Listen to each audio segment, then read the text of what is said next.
This video is sponsored by Classic Football Shirts, the best place to get your classic and vintage football shirts. To get cheap retro Palace shirts, click the link in the description below.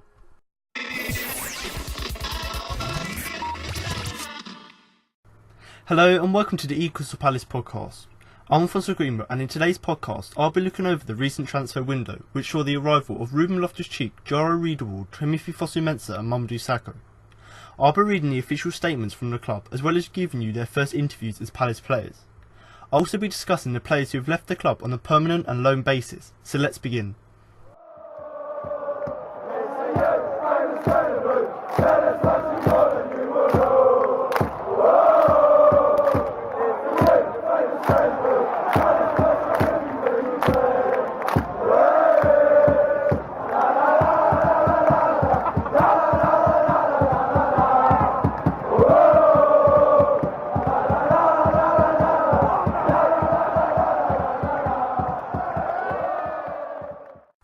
On the 11th of July, it was announced that Steve Mandanda had left the club to return to Marseille, as they released this statement.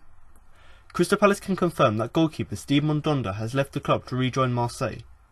The French international signed for the Eagles just over a year ago and made 10 appearances last season before a knee injury saw him miss a large chunk of the middle part of the campaign.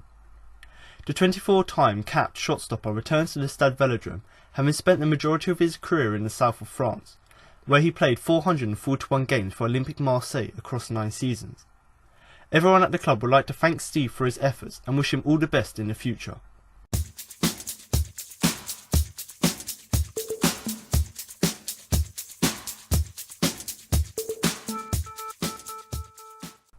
On deadline day, it was announced that Boateng had left the club, as they released this statement. Boateng has completed a deadline day move to League 2 side Exeter City on a free transfer. The Palace Academy graduate, who had been at the club since the age of 8, played 3 times for the Eagles first team after making his debut against Stoke in January 2013, including once in the Premier League during the 2015-16 season at Swansea City. That campaign would see Boateng win the Eagles Development Player of the Year award after spending the majority of the season on loan at Plymouth Argyle, who he helped to get to the League 2 playoff final where they lost out to AFC Wimbledon. As well as his previous spell in Devon with the Pilgrims, the midfielder also spent time on loan at Crawley Town, Bristol City and Northampton Town, amassing over 50 appearances in the Football League. The 21-year-old links up with former teammates Dean Moxey and Luke Krul at Exeter, with the side currently sitting top of the 4th tier after 4 games under the management of Paul Tisdale. Everyone at Palace would like to wish Himir all the best for the future.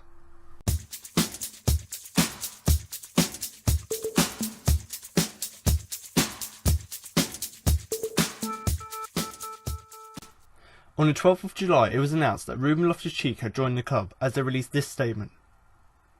Crystal Palace are pleased to announce the signing of Ruben Loftus-Cheek on a season-long loan from Chelsea. The England Under-21 international becomes the Eagles' first summer signing and a maiden acquisition from Frank de Boer, as he returns to his native South London where he was born and raised in Lewisham. "I had the option of coming to Palace and I thought it would be great for me," Loftus-Cheek said. "I live not too far away. I was born in Lewisham and Palace is a good club, so I thought it's a good chance for me to play here and be part of the team.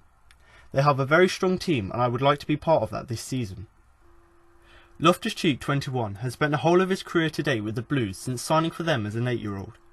He enjoyed a successful career with the West Londoners youth side, winning 2 FA Youth Cups, an Under-21's Premier League title and UEFA's Youth League, earning him his first team bowl in December 2014.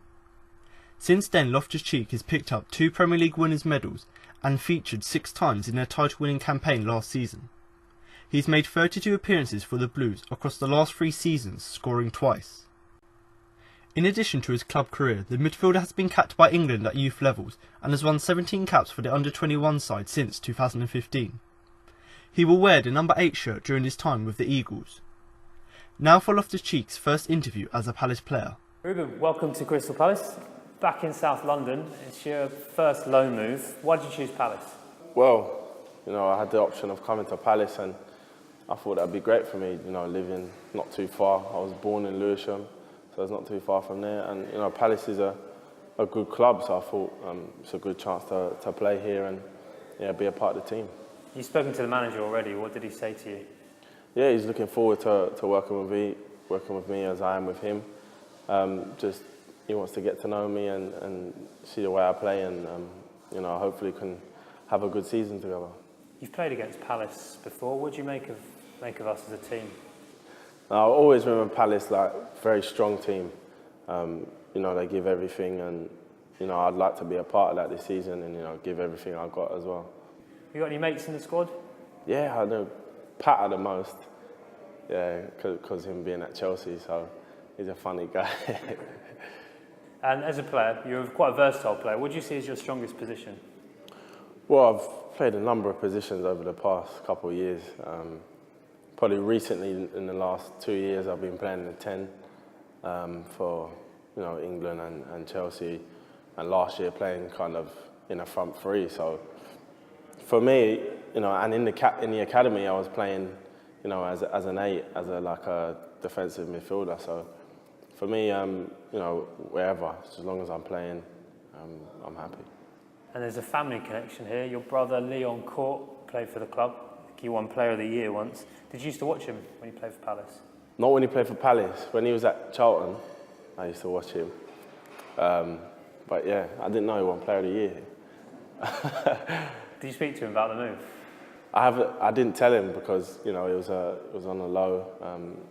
I didn't want to let everybody know straight away, but I'm sure he'll find out now. Yeah. And as you said, you're born in Lewisham. The name of that borough is on the back of the shirt this year. Although you've been at Chelsea since you were 8, are you a proud South Londoner? Yeah, definitely. Lewisham, where I was born. If I didn't live there too long, I moved out, but it's where I'm born, and I know that around here quite well, so I'm happy to be here. Why do you think so many players from around this area, like South East London, are breaking through? Because there's Victor Moses, Nathaniel Clyne, Wilf, yourself. What is it about this area? I'm not too sure, but there's a lot of places to play football around here, like goals and stuff. So, and football's very popular in London and England. So, I'm not surprised. There's a lot of South Londoners coming through. And finally, what do you hope to achieve this season? Well, I just hope to play a lot more games and give everything I've got, and hopefully we can do well in the league and the cup competition. So right now is high hopes.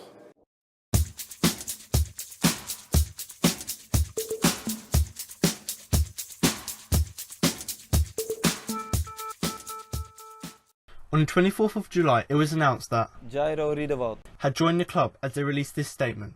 Crystal Palace have captured the signing of Jairo Riedewald from Ajax on a 5-year contract for an undisclosed fee. The 20-year-old Dutch defender is reunited with Frank de Boer, who gave him his first team debut in 2013, having progressed through the Amsterdam's club's academy when it was headed by the new Palace boss. He played 93 times for Ajax, scoring 3 goals, and leaves with 1 Eredivisie title to his name from the 2013-14 season. Riedewald had the best pass success rate, 92.4% in the Eredivisie last season, and featured for Ajax in their Europa League final defeat to Manchester United back in May. Capable of playing at centre-back, left-back or defensive midfielder, Riedewald has won 3 international caps for Holland, having previously represented his country at various age youth group levels. Speaking about his move, Riedewald said, "I am very pleased to be joining Crystal Palace, and after speaking with the gaffer a few weeks ago, I am delighted to have the opportunity to come over and play in the Premier League. The Premier League is a great competition to be involved in, and it's a great opportunity to be working under Frank de Boer once again, as I was with him at Ajax. I look forward to meeting my new teammates and getting a chance to be out there on the training ground and get ready for the new season." Frank de Boer spoke of his delight at the signing. "Jairo Riedewald is a player I know well through my time at Ajax, and I'm glad that he's now coming to join us at Crystal Palace. He will be an excellent addition to our squad. Jairo is a young player but already has a lot of experience. I know he is looking forward to playing in the Premier League." Now for Riedewald's first interview as a Palace player. Welcome to Crystal Palace Football Club. How pleased are you to be here? I'm very pleased to be here. It's a nice club, nice accommodation, and I've been in London for a week now, and it feels good. And of course, the gaffer's played a big role in your career so far at Ajax at youth level all the way through to first team. Must be great to be teaming back up with him again. He must have been a big inspiration on you. Yeah, for sure. He called me a couple of weeks ago, and he convinced me to come to this club. So I'm very happy with my choice, and I'm very happy to be here with my old trainer. And of course, Ajax are famed for producing brilliant young talent. Palace have produced their own fair share of young talent. I suppose Victor Moses winning the league with Chelsea last season, came through our ranks. Yes. Wilf Zaha, of course, is a youth team player here. So you'll be getting to play some really talented, skillful young local players as well. Yeah, for sure, and I'm looking forward to that. I'm looking forward to play with my new teammates, meet them and play with them on the pitch. So yeah, as I said, I'm looking forward to that. But you're no stranger to pressure. You've played 100 odd times for Ajax already. You played the Europa League final against Manchester United, so you know about the pace of the top sides. But people say about the intensity of the Premier League is probably higher than other leagues. Do you think you'll be able to hit the ground running with that? Yeah, for sure. The Premier League is I think, is the nicest competition of our competition. So. And of course, you're not alone here with the Dutch contingents. PVA is here already. Patrick van Aanholt. Should be fun working with him. Of course, he came from a rival team in Holland, but it should be good teaming up with him.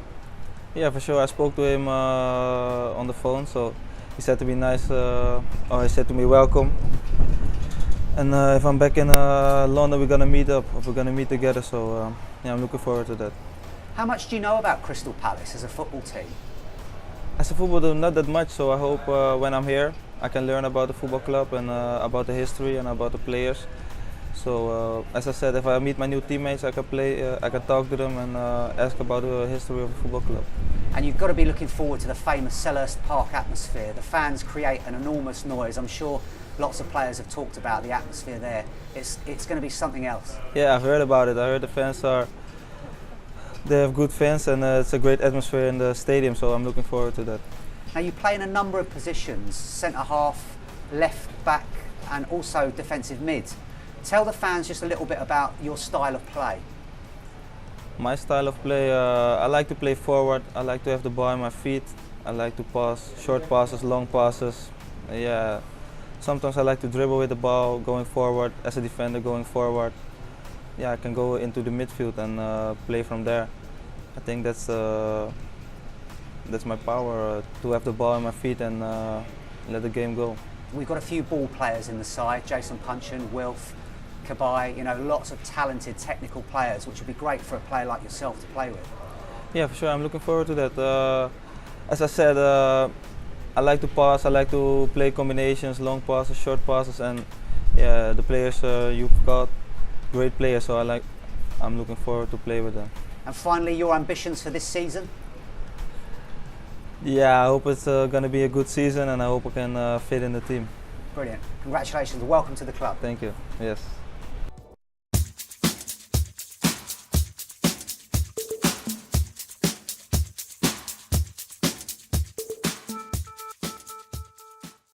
On the 10th of August, it was announced that Timothy Fosu-Mensah had joined the club, as they released this statement. Timothy Fosu-Mensah has joined Crystal Palace FC on a one-year loan from Manchester United. The 19-year-old defender will wear the number 24 shirt and is another signing who can play a number of positions across the defensive and midfield lines. Fosu-Mensah has featured 21 times for United, including a clean sheet at Old Trafford against Palace on the final day of the 2016-17 season, and has represented the Netherlands at Youth Under-21 and a call-up to the senior squad. The new loan signing said of the move, "The manager spoke to me about coming down to join Crystal Palace, and it was clear that he wanted me to be part of the squad, which as a player gives you a great feeling straight away. I must now repay that back by putting in some good performances for the club. I'm only 19 years old and still have a lot to learn, and therefore getting the opportunity to play more games on a regular basis will help my development." Frank de Boer was delighted to be reunited with his fellow former Ajax man Fosu-Mensah. Timothy is a player who has great pace and incredible physical ability. In today's game you need players with strength and speed, and he is a player who can also play in midfield. I am seeing him in our system as a right centre-back, but he can also play as a full-back in a 4-3-3. Now for Fosu-Mensah's first interview as a Palace player. Timothy, welcome to Crystal Palace. Joining up again with Frank de Boer and Orlando Trustful. Was that a big factor in your decision? I think it's good because he showed faith in me. He spoke to me and he said he wanted me, so I think if a manager wants you, then it gives you a good feeling straight away, and I have to repay that back by putting up some good performance. And you played a few games for Man United last season, but is it, at this stage of your career, is it important for you to be playing regularly? Yeah, definitely. I think I still have a lot to learn. I'm 19 years old, and I'm willing to learn every single day. If that means playing every week, if that means playing a lot of games, then I think it helps my development. You can play in quite a lot of positions. What would you say are your strengths? So winning the ball, I think reading the game, I think that's my main assets. And in pre-season, Frank's gone for a 3-4-3 system. Has he spoken to you about where he sees you fitting in? Not really. He spoke about the system, and he said this is a system he wanted to play, and yeah, what the manager wants to do, he decides, you know. And you started out Ajax before you went to Man United. What do you remember about your time there at the academy and playing under Orlando? Good times. I think when I was a kid, I was a bit difficult. I was difficult to handle, I think. And Orlando, I think he helped me a lot with this, and so I had a good time there. You know, when I was difficult, he punished me as well, because that was how my personality was. But I think I've grown. I've become more matured. As I'm still young, but I think I changed compared to the past. It seems that Dutch defenders are normally good on the ball. What is it that's different in the coaching in the Netherlands and here? I think like in Holland, they teach you to play more positions, not only one position. So I think that's the reason why players are quite good on the ball. They also teach you to play under pressure. So I think that's very good. Another signing we made, Jairo Riedewald, who you must know from your time there, who's good on the ball as well. Do you know any other players? See, I know Ruben, I know Patrick, Jason Lokilo, because I played when I was at Ajax in the youth teams. Played against him a lot when he was at Anderlecht. So like the international tournaments, we always played against each other. So yeah, I know him from there. And what was it like for you moving to a new country when you came to Manchester at 16? I was 16. I left to Manchester. It was the first week. Maybe it was difficult to settle, but I had players like Rashford and Duan Sebe already in the team on the 18th, so they made me feel home. Bortwick Jackson, so I felt home straight away. More recently, you've been playing under Jose Mourinho. What has that taught you? Good. I like him a lot. As I've said, and it's very good. He was very good for my development. He creates that winning mentality for you as a player, and he makes you a man. So it's very good. He's a very good manager. And what would you hope to learn this season at Crystal Palace? I hope to play a lot of games. I hope to develop my game, develop my weaknesses, and I'm eager to learn every single day. I listen to what the manager has to say, and I just do what the manager asks from me.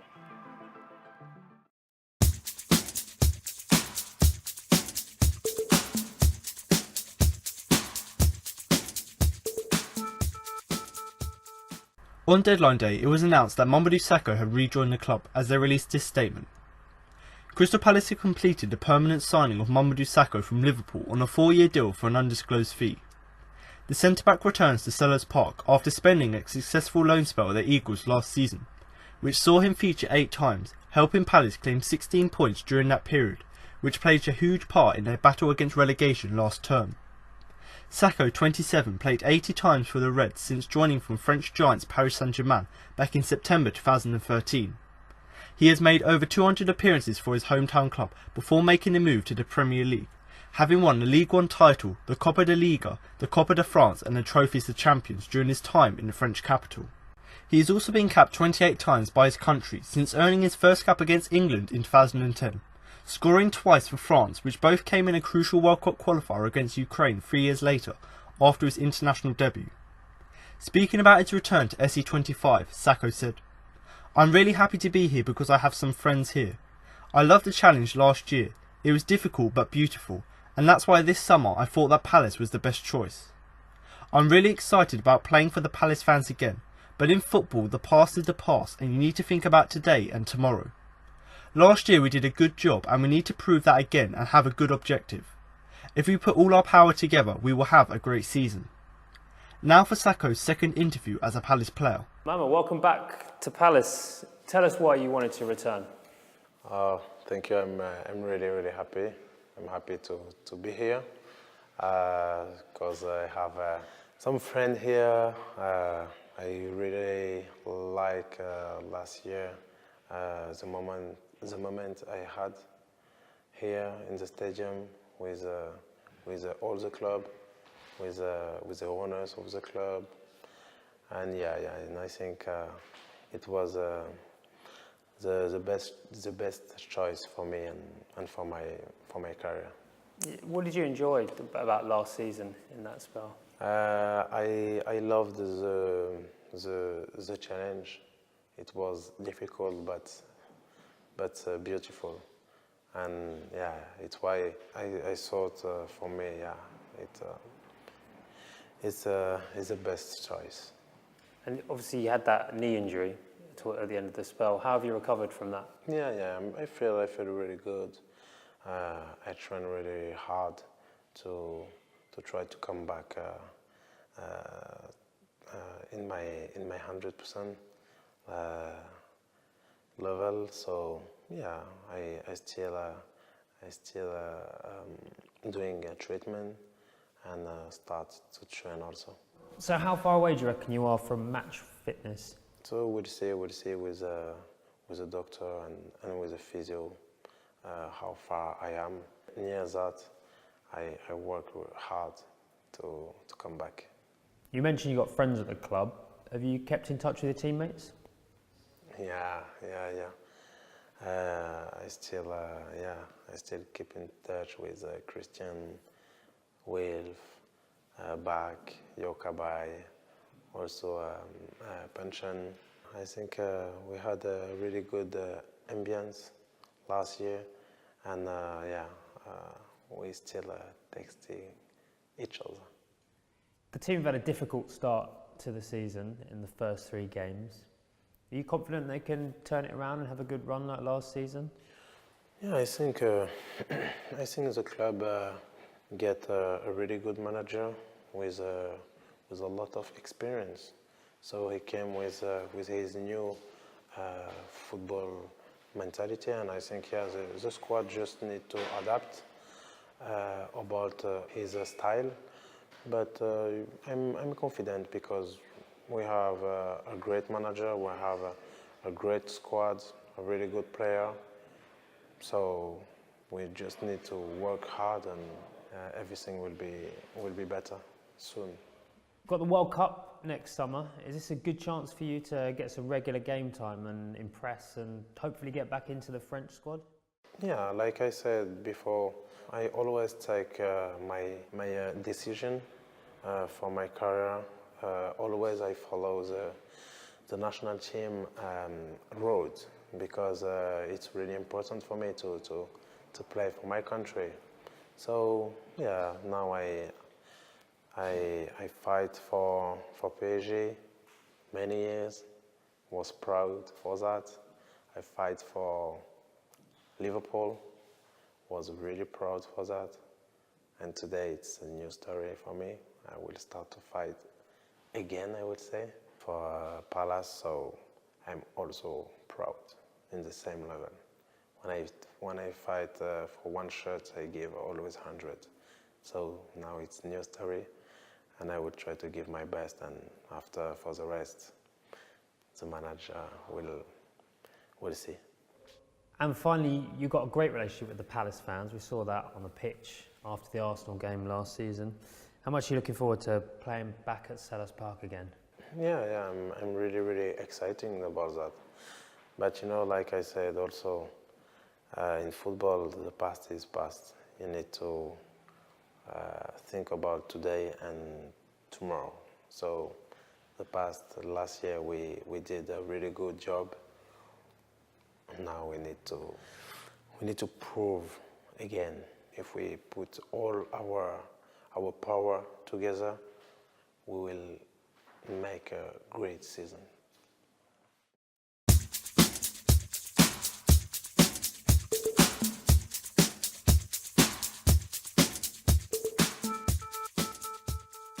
The following players have left the club on loan till the end of the season: Keshi Anderson to Swindon Town, Ryan Inniss to Colchester United, and Jonny Williams to Sunderland.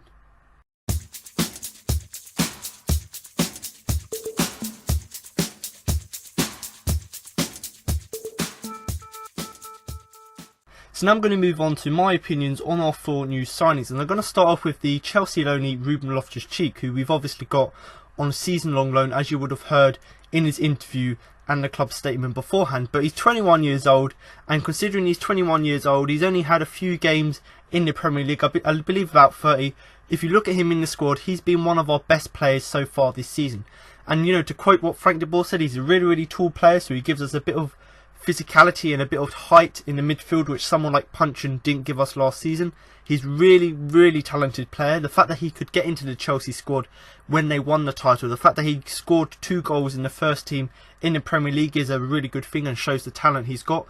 Really good techniques, and we've seen this season in pre-season in the Huddersfield game, Liverpool game, his passing ability and his passing distance is absolutely fantastic. His technique, his touch, his tackling, everything's really, really good with him. And considering he's only 21, he is talented, and all the stuff he can do, some players can't do at the age of 25, 26. So the fact that he's already got all of these technical abilities and these techniques is really good considering his age. He's, you know, just to talk about how he is as a player, he's, like I said, he's a very technical player, so he picks up the ball from deep and he'll put a pinpoint cross in, or he'll put a pass into the midfield. When he gets the ball, he knows what to do with it, so he's not going to just get the ball and try and just pass it back because he doesn't want to go forward. He'll look at it and technically think, yeah, where can I put it? He's very physical as well, like I've said already. He's really tall, very physical, so he can boss that midfield and control it. And really, he gave the midfield a real quality injection. Yes, we've only seen him play 2 Premier League games for us, but in them 2 Premier League games, he won both Man of the Match awards. So that's just showing how well he played in this game. But he's given our midfield a real sort of quality injection. So the likes of Punchin, you know, MacArthur and Cabaye, yeah, they were good in a few seasons ago, but Punchin started to drop off, and MacArthur, who keeps getting injured, and Cabaye doesn't seem to be getting in the squad under Frank de Boer. So Ruben Loftus-Cheek's come into the team and he's given us a real quality injection. He's given us obviously the pace because he's much younger, but also that quality injection, giving us that sort of technical ability which we didn't have in the squad already. But I've said this already, so far this season, even though we've got him on loan, he's been our best player, so he's obviously playing for the shirt. He drives the team forward, whether he's playing on the wing where he's played, whether he's playing in midfield. So what he can do when he's playing deep, pick the ball up, drive the team forward, which he's done fantastically well. And also his passing. So I've talked about his technical ability and his sort of technique and his physicality, but also his passing's excellent. You know, we've seen in pre-season and against Huddersfield, the outside of the boot passes, they're absolutely fantastic. Not many players in the Premier League can really do that. Everyone passes with the inside of their foot, but Loftus-Cheek, he can put lovely lofted passes through to the wings using the outside of his foot. So that's just really, really class. And also, I've said this already, yes, he's really tall, yes, he's really talented, but also he's very versatile in the fact that he can play, like I said, as an attacking midfielder or a winger in the front three, but also he can play as a holding midfielder. So I've said this already, he can pick up the ball from deep and drive forward, and that's the thing that's really good about this signing. Yes, we've only got him on loan, but the fact that he can play an attacking midfielder, a holding midfielder role, just shows that how good of a player he can be. And yes, he was injured he got injured, I believe, after the Liverpool game, and he missed the game against Swansea City last weekend. But seriously, if we had him in the team along with Zaha, we probably would have got at least a point, or even won the game, because what he's shown us this season is, despite him being 21 years old, he is a really, really talented player. So Chelsea have got a really, really good player on their hands here, a really young, talented English player, I must say. But you know, we've got him for the season, and let's just, you know, make the most of it whilst it lasts, because he is a quality player.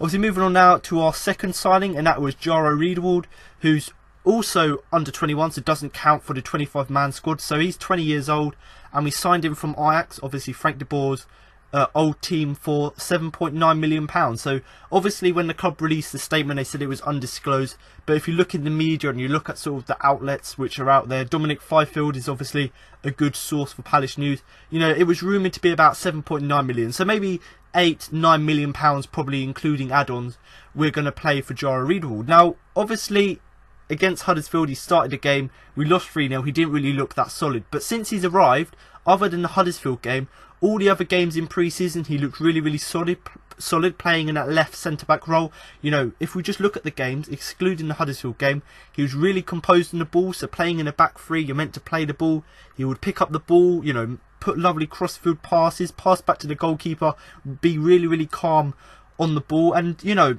even though, you know, friendlies are quite not tough, you know, Schalke are a good team, Metz are a good team, but, you know, pre-season friendlies are not really up to the scratch of the Premier League. So you can understand him playing well, you know, in a friendly match, or not playing well in a Premier League match because it's much tougher. So obviously he wasn't quite ready for the step up, and obviously that's why he played quite badly in the Huddersfield game. But I'm sure he can probably become, you know, if we give him a few more games and he plays against the new signing Sakho, I'm sure that he can, you know, become one of the first team names on the team sheet, because like Loftus-Cheek, he's young, so he's still got a lot to learn.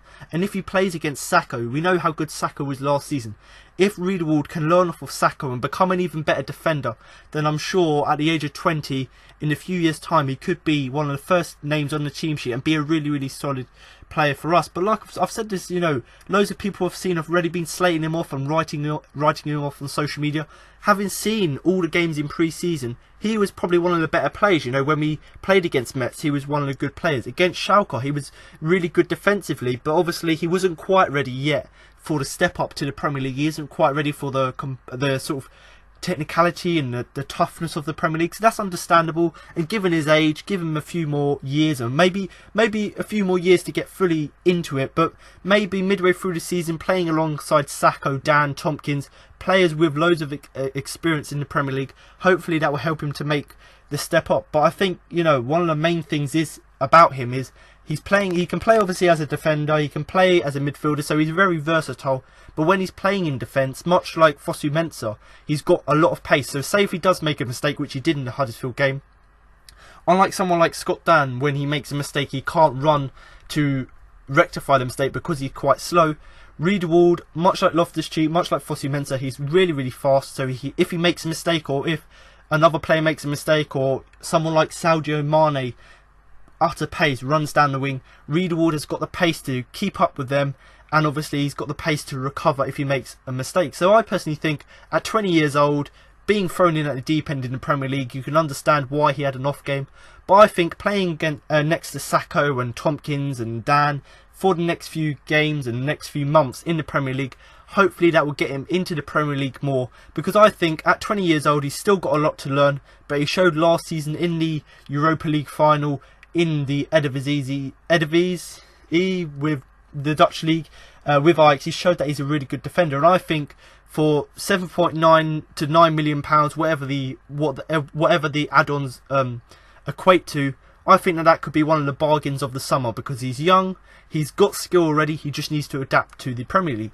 The next player that we brought in is another loan player from Manchester United, and a player who actually played really, really well against us on the last day of the season last season, and that is Timothy Fosu-Mensah, who we've got on loan from Manchester United. And he's much like Riedewald, much like Loftus-Cheek, he doesn't have to be included in the 25-man squad because he's 19 years old. This guy has been playing games for quite a long time for Man United. He played in the Europa League a few times last season. I've said this already, he played in the Premier League against us last season, and considering he's 19 years old, he wouldn't look out of place in a reserve Man United team, because he's been that solid and he's that good of a quality player for them. But obviously it's a loan player, and obviously he'll go back to Man United at the end of the season.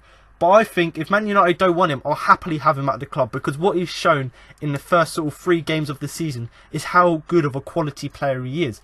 Now, much like Riedewald, he can play obviously as a centre-back, he can play as a full-back, but also he can play as a defensive midfielder. So say someone like Ward comes into the side again, Fosu-Mensah, which I highly doubt it, but let's say theoretically, Fosu-Mensah could move to either centre-back or he could move into midfield. And the same goes with Riedewald. If someone like Sakho and Dan are playing at the back, or Sakho Tompkins, you could move Riedewald into the midfield and play him next to Luca. So Timothy Fosu-Mensah is another versatile player. He can play, you know, defensive midfielder, centre-back, full-back.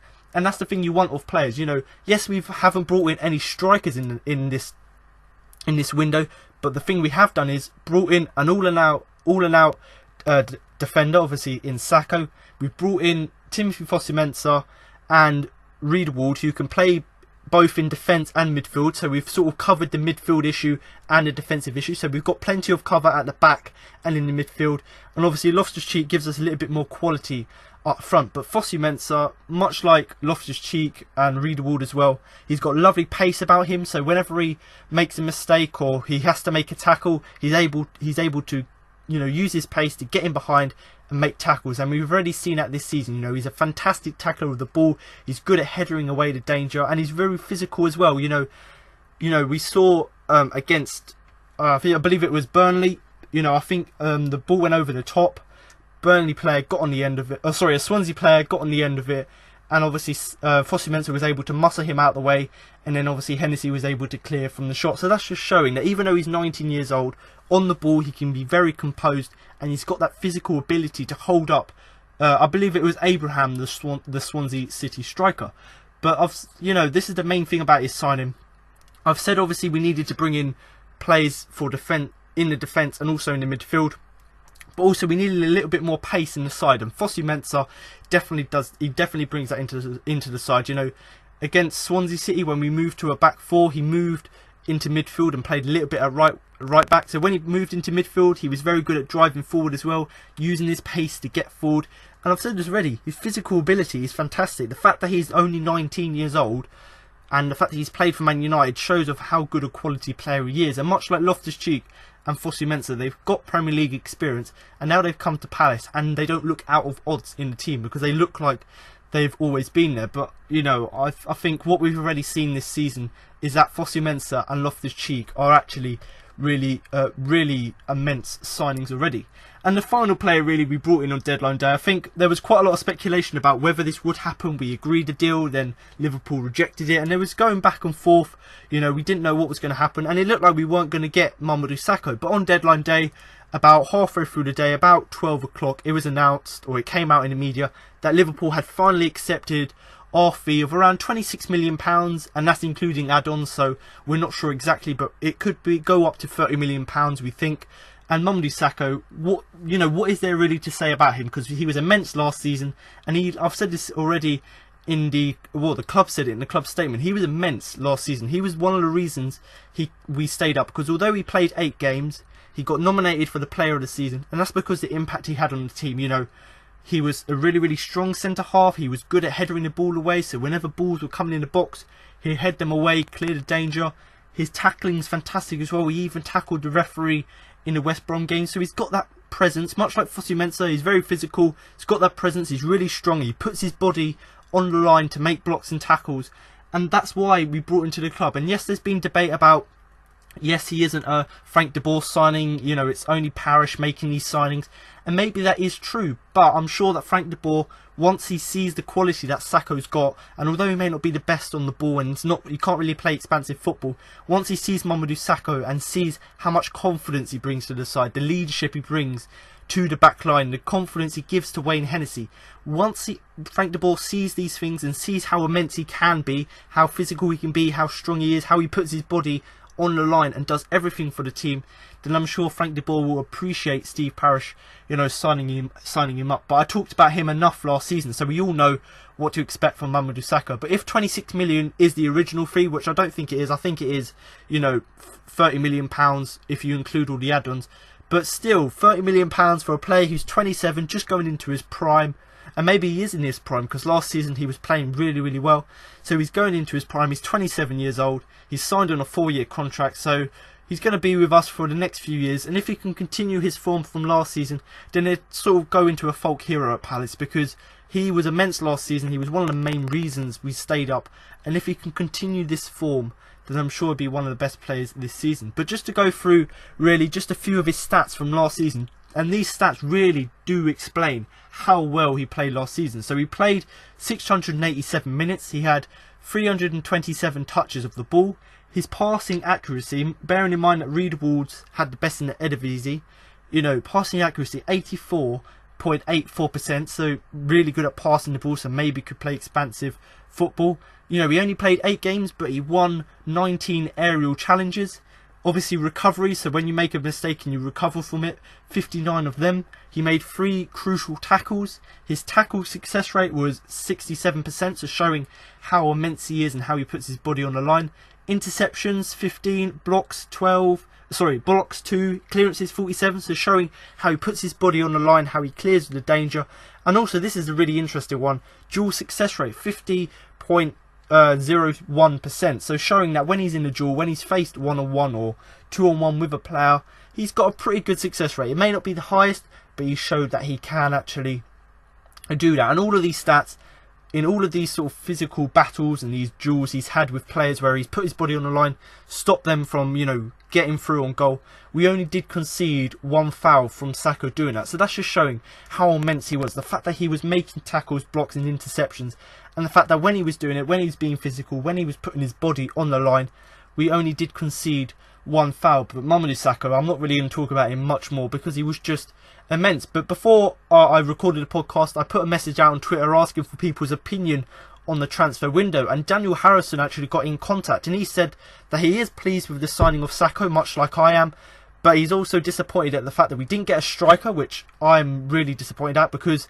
if Benteke gets injured, he said that we are 1 injury away from having no senior striker available, and that is a really, really bad situation to be in. So the point that Daniel made there is, yes, Sakho's a really good signing, that's great, but it's obviously really disappointing and quite scary, the fact that we don't have a striker backup. We have Freddie Lapido, but he's only played, you know, League 1, League 2 football, so we can't really trust him to be a replacement for Benteke. So the point Daniel makes about having no striker is really important, because if Benteke gets injured, we have no senior striker available, and the fact that we were meant to get Niasse on deadline day with with Sakho, the fact that that deal fell through because of the agent's fees, it means we're now left without a striker. But the only good thing I can see from us not signing a striker is that we have 24 men in the 25-man squad, which means we can sign a free agent, and there are actually a few decent free agent strikers out there on the market, luckily.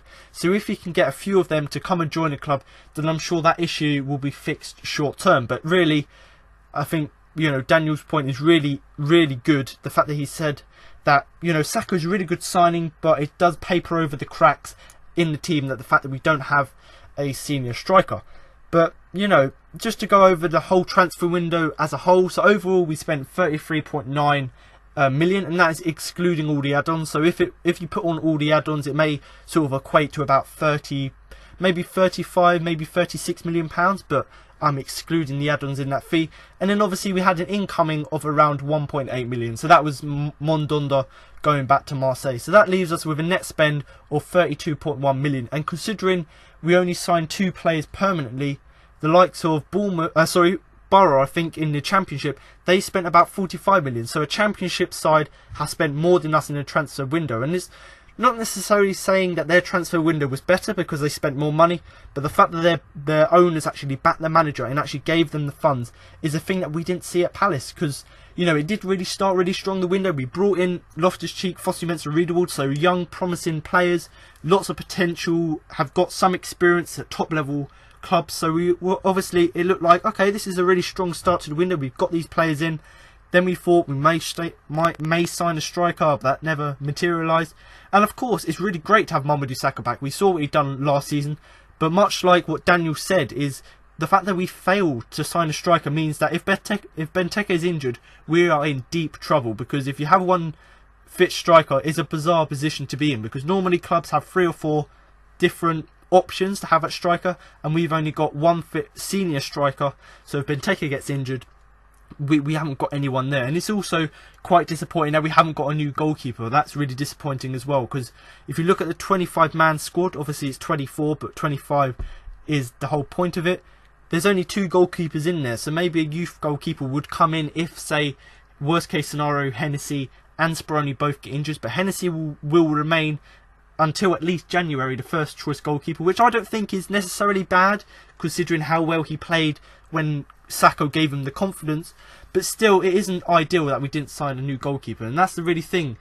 It doesn't really make sense, our sort of recruitment strategy. The fact that we knew we needed a striker, we didn't get one. The fact that we knew we needed a goalkeeper and we didn't get one. And although, you know, the signings we brought in on loan and we signed permanently, Sakho, Riedewald on permanent, and Loftus-Cheek and Fosu-Mensah on loan, these guys are really good, and it looked like a really good transfer window.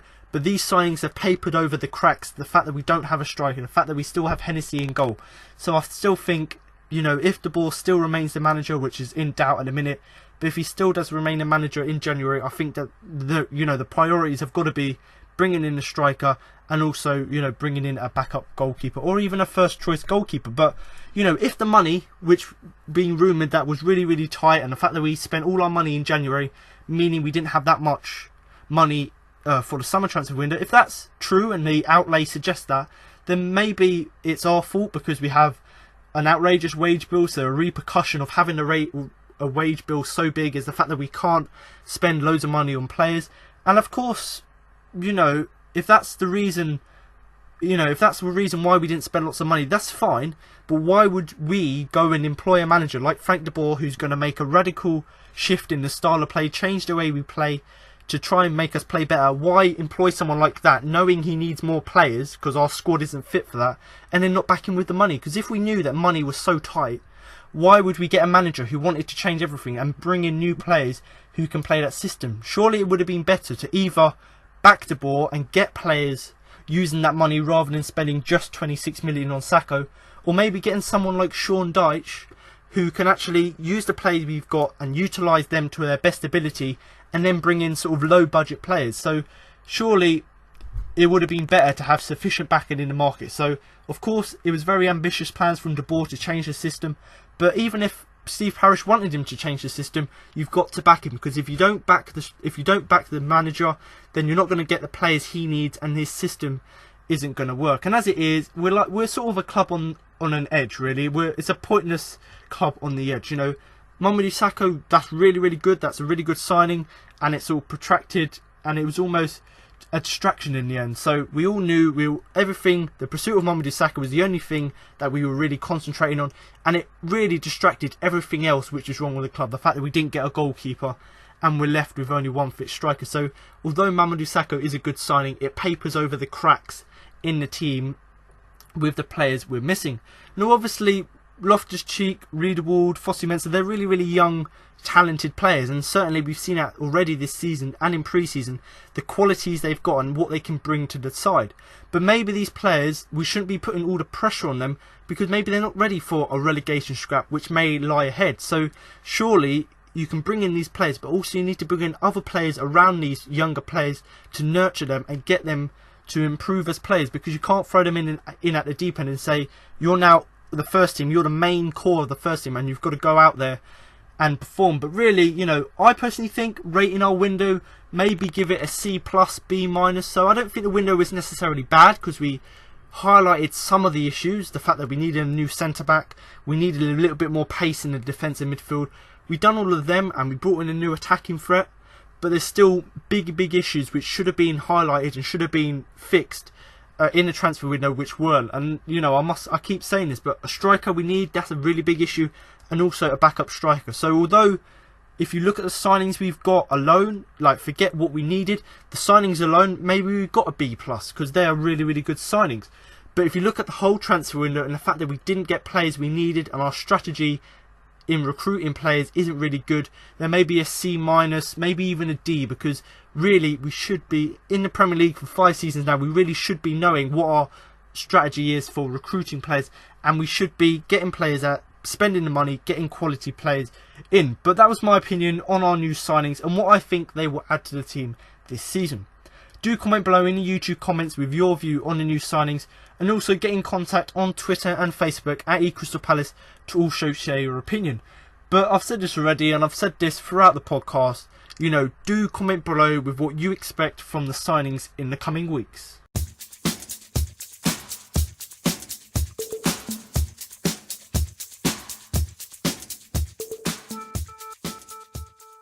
So there you have it. Now you've heard what Ruben Loftus-Cheek, Jairo Riedewald, Fosu-Mensah and Mamadou Sakho have to say after joining the club. That concludes this week's podcast. But make sure to come back next week for my post-match review of the game against Burnley. So thanks for listening, and remember to up the Palace.